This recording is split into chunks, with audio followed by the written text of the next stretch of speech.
Assalamualaikum warahmatullahi wabarakatuh.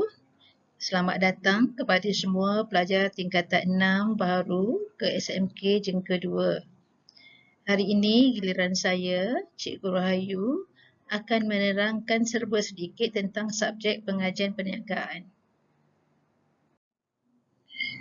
Subjek pengajian perniagaan dengan kod 946 terbahagi kepada 3 semester, iaitu semester 1, semester 2 dan semester 3. Dan pelajar juga perlu membuat kerja khusus yang akan diadakan pada semester 3. Saya mengajar di tingkatan 6 sejak tahun 1996 dan mula mengajar pengajian perniagaan pada tahun 1998, iaitu pada tahun subjek pengajian perniagaan diperkenalkan kepada pelajar tingkatan 6. Manakala Cikgu Haji Idawati juga telah mengajar tingkatan 6 lebih daripada 15 tahun. Saya berterusan dalam bidang perniagaan daripada UPM, manakala Puan Haji Idawati mengambil jurusan pengurusan di USM. Untuk bahagian pertama ini, saya akan menerangkan tentang tema dan tajuk-tajuk dari semester 1 hingga semester 3. Untuk semester 1, temanya ialah perniagaan, di mana ada 5 bab. Yang pertama ialah perniagaan dan persekitarannya, kedua ialah pengeluaran, ketiga pemasaran, keempat keuangan dan yang kelima sumber manusia. Tajuk 1, perniagaan dan persekitarannya. Di bawah tajuk 1, kita ada 3 subtopik, iaitu perniagaan dan persekitarannya, persekitaran perniagaan, entiti dan aktiviti perniagaan. Untuk bab 2, iaitu pengeluaran, kita ada 5 tajuk utama, iaitu skop dan proses pengeluaran, perancangan pengeluaran, isu-isu pengurusan pengeluaran moden, kawalan inventory dan kawalan kualiti. Bab 3, pemasaran. Di dalam tajuk pemasaran, kita ada 5 subtopik, iaitu campuran pemasaran, penyelidikan pemasaran, gelagat pengguna, pendekatan pemasaran dan segmentasi. Tajuk keempat ialah keuangan. Yang pertama berkenaan dengan pengurusan risiko dan insurans. Yang kedua, sumber pembiayaan dan penggunaan dana. Ketiga, penyata keuangan. Keempat, peranan dan objektif keuangan. Dan yang kelima, perancangan keuangan. Akhir sekali, tajuk sumber manusia. Di bawah tajuk sumber manusia, terdapat 7 subtopik. Yang pertama ialah pengurusan sumber manusia, kedua, perancangan sumber manusia, ketiga, latihan dan pembangunan, keempat, pampasan, kelima, penilaian prestasi pekerja, keenam, tindakan disiplin dan penamatan perkhidmatan, dan akhir sekali, perhubungan industri. Okey, sekarang kita cuba tengok pula tajuk-tajuk untuk semester 2. Tema pada semester 2 ialah pengurusan.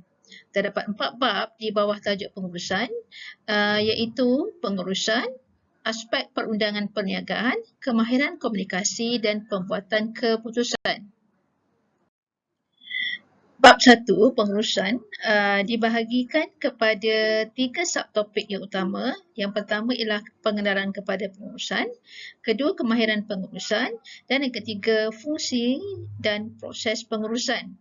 Jadi awak boleh tengok ya tajuk-tajuk kecil di bawah tajuk-tajuk besar tersebut, dan cikgu tidak berniatlah untuk menerangkan secara panjang lebar kerana ini awak akan belajar pada semester hadapan, itu pada tahun hadapan. Bab 2 ialah aspek perundangan perniagaan. Terdapat 2 tajuk besar di bawah tajuk perundangan perniagaan. Yang pertama ialah kita akan belajar tentang Akta Kontrak 1950 dan yang kedua ialah tentang Akta Jualan Barangan 1957. Bab 3 ialah kemahiran komunikasi. Ada 4 subtopik iaitu komunikasi, yang kedua ialah kemahiran mendengar, ketiga kemahiran berunding dan yang keempat teknologi maklumat. Akhir sekali, tajuk 4 iaitu pembuatan keputusan. Yang pertama, proses membuat keputusan. Yang kedua, alat membuat keputusan. Dan yang ketiga adalah faktor yang mempengaruhi pembuatan keputusan. Dan kalau kita bandingkan antara semester 1 dengan semester 2, kita dapati bahawa pada semester 2, tajuknya tidaklah sebanyak seperti semester 1.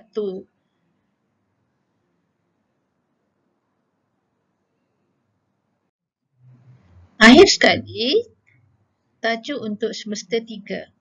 Pada semester 3, tema untuk subjek pengajian perniagaan ialah keusahawanan. Terdapat 4 tajuk iaitu keusahawanan, rancangan perniagaan, perniagaan antarabangsa dan akhir sekali etika perniagaan dan tanggungjawab sosial. Untuk tajuk keusahawanan, kita akan belajar tentang keusahawanan, teori keusahawanan, ciri-ciri usahawan berjaya, bagaimana untuk memudahkan dan menjalankan perniagaan, ya, dan juga kita akan belajar bagaimana untuk mengembang dan merealisasikan idea perniagaan. Satu tajuk yang sangat penting dalam semester 3 ialah pelajar diajar bagaimana untuk membina ataupun untuk membuat rancangan perniagaan. Di mana di bawah tajuk rancangan perniagaan ini, pelajar-pelajar akan mengaplikasikan apa yang telah dipelajari pada semester 1 dan semester 2 untuk membina rancangan perniagaan. Tajuk 3 ialah perniagaan antarabangsa.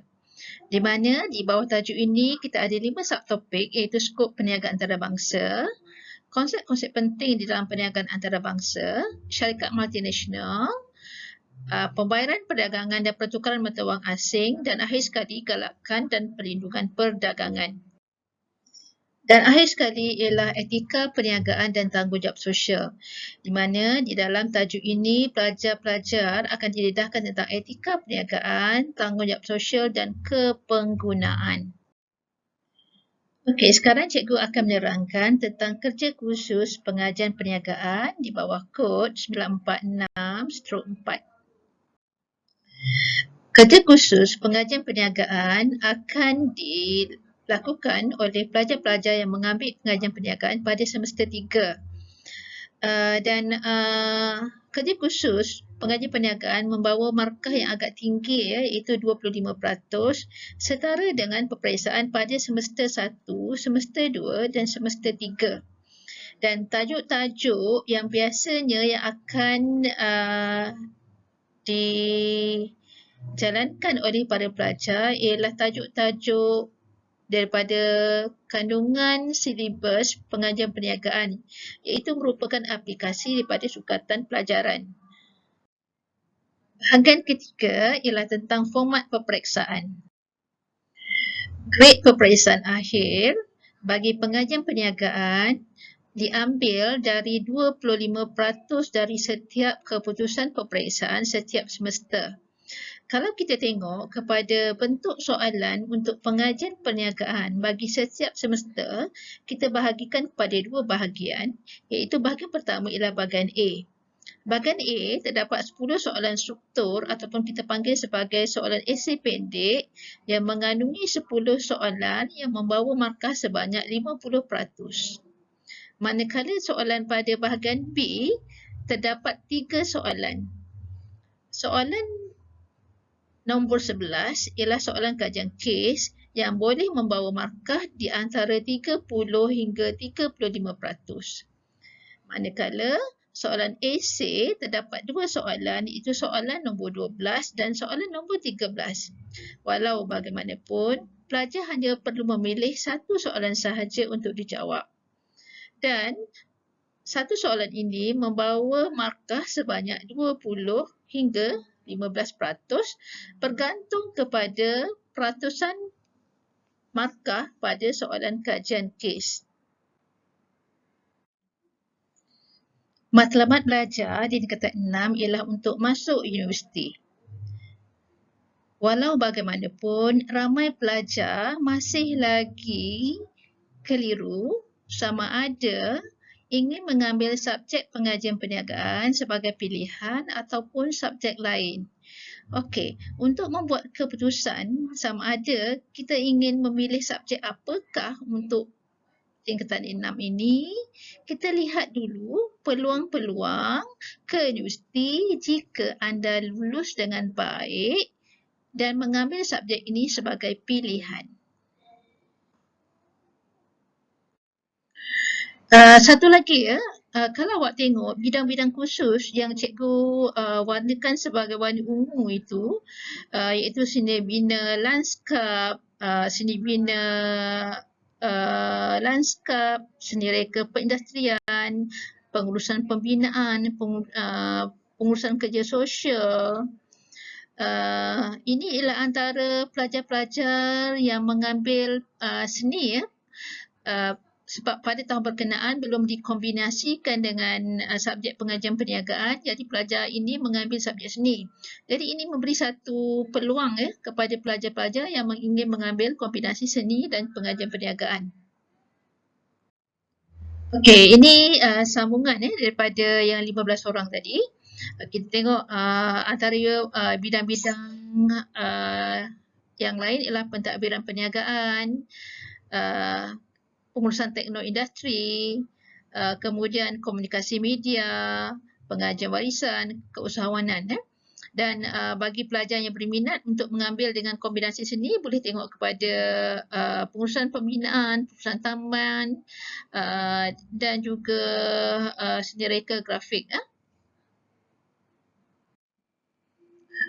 Persoalannya adalah subjek apa yang anda ingin pilih. Anda hanya diberi masa 2 hari saja ya untuk memilih sama ada anda ingin mengambil pengajian perniagaan atau subjek yang lain ya. Di mana ada 2 kelas yang awak boleh pilih untuk mengambil subjek pengajian perniagaan, sama ada pergi ke kelas Farabi iaitu kombinasi di antara pengajian perniagaan dan bahasa Melayu, ataupun kelas 6 Ghazali iaitu kombinasi pengajian perniagaan dan seni. Okey, sebenarnya ya, dalam memilih subjek apa yang anda minat, mestilah melihat kepada minat sendiri. Jangan lihat kepada minat orang lain. Okey, dan satu lagi ya, tengok kepada kebolehan. Dia tidak ada istilah ambil subjek senang. Sebagai contoh, seni, kalau anda tidak berbakat, jadi elakkanlah ya, kerana itu bergantung kepada kebolehan sendiri.